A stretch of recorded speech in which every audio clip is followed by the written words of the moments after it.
Look at Kawhi, though, there. Is he your playoff MVP so far? Because you've got what he's put down in these playoffs. You've got Kevin Durant before he got hurt. You got Steph Curry after Kevin Durant got hurt. You got Giannis. Yeah. Who you put your money behind? I mean, if I'm a betting man, I would have to go with Giannis. Okay. Just because he has not stopped from what he was doing in the regular season. KD has stepped it up in the playoffs.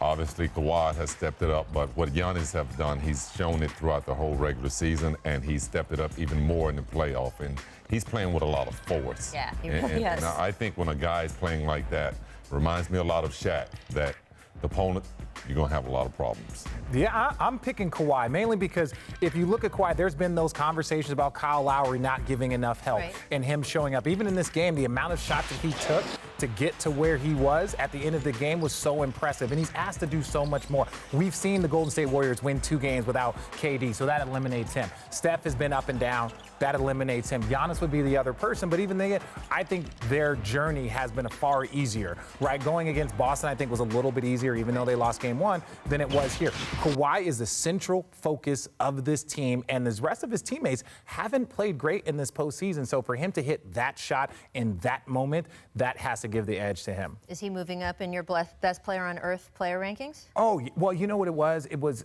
after the injury last year. We've had a year and a half. Yeah, after the injury, you're trying to figure it out, and he's 100% healthy now, and he looks rested and motivated and focused. Would you put him at number 2? Would you put him at number 1? No. I would put, he's in top 5. Top 5 is a very, very exclusive place. I would say that's fair, top 5. It's hard to give him top 1 or 2 when he hasn't played, for a while. And top 3? If you had to play again, forget the past, forget the future. So I'm not talking about who right now today. Franchise with. If today you had to play a game and they said, we're going to take your house away if you don't win this game, who's the first person you want on your team?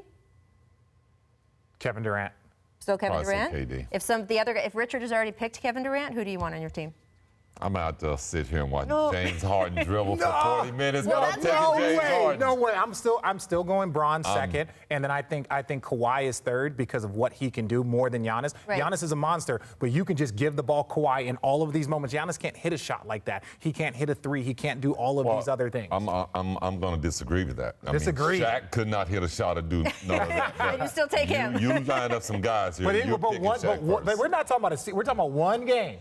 I'm taking Giannis. Okay, one game he's taking Giannis, and he probably going to shoot 100% because he's dunking everything. It's just interesting because you've got James Harden, who is, if we look at this year included too, he's going to finish in top 2 in MVP voting, I think 4 or 5 years.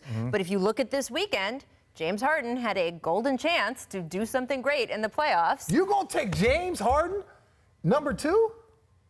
I would say he's probably the number 2 player in the game right now. Yes. Man, well, I'm gonna be at your funeral. Come on. No, I said they're taking his house away. I thought you said for your life. I always say, if you take my house, you might as well take my life away too. My house is my life. Boy. We'll see. Let's talk about. I was gonna say we got the rest of the playoffs.